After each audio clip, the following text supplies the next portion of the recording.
Hi, I'm Mary Beth, Director of Strategic Communications at the Canada-France-Hawaii Telescope.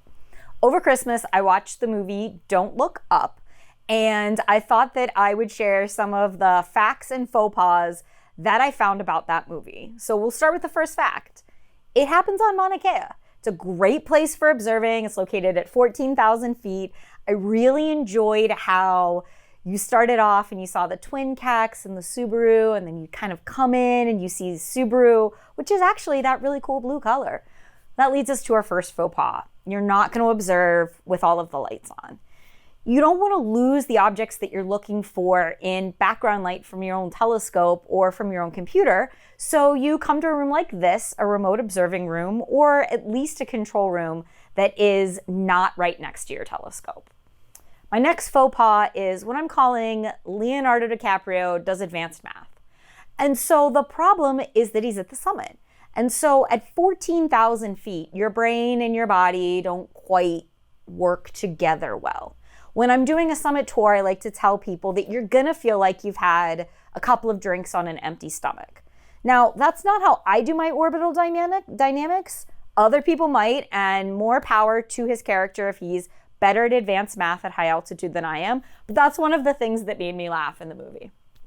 Our next fact is looking for asteroids. This is something that people really do.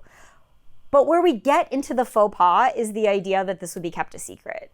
Astronomers, and particularly amateur astronomers, are always looking for comets, always looking to try to discover something new in our solar system. This is something that amateur and professional astronomers have in common. It is impossible to keep a secret from them. A great example is that when we were first observing, it was probably the second night that we were observing the interplanetary comet Oumuamua. Now, no one really knew about this object at the time, but word was starting to leak in the community that there was something different. There was something pretty cool that was in the process of being discovered. And so Twitter was abuzz.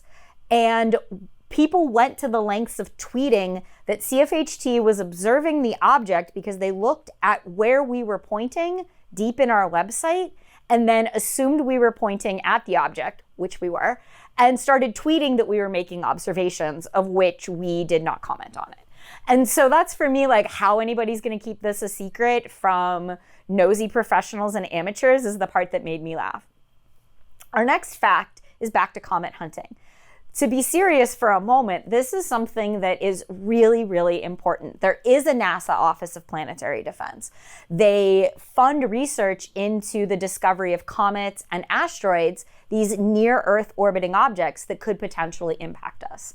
At CFHT, we do that work with the University of Hawaii Institute for Astronomy and other collaborators across the world. So the team that we work with at UH is the team that actually discovered Oumuamua. Karen Meach, David Tholen, Richard Wainscoat, and the discoverer, Rob Weck. So what they'll do is they'll take observations on Maui, on Haleakala with the Pan-STARRS telescope, and then they'll come to us for follow-up observations. So just like you see in the movie, you get observations of the comet or the asteroid moving, and that's the work that we do. And so that's one of the things that we're really proud of that we do here at CFHT. Fact, if you discover a comet, you do get to name it after yourself. You can ask Dr. Heather Flewelling, who's one of our resident astronomers, actually our UH resident astronomer. She discovered a comet, Comet Flewelling, that is not going to impact the Earth, probably much to Heather's happiness. So with that, those were my hot takes on Don't Look Up. If you watch the movie and enjoy it, let us know. Mahalo for watching.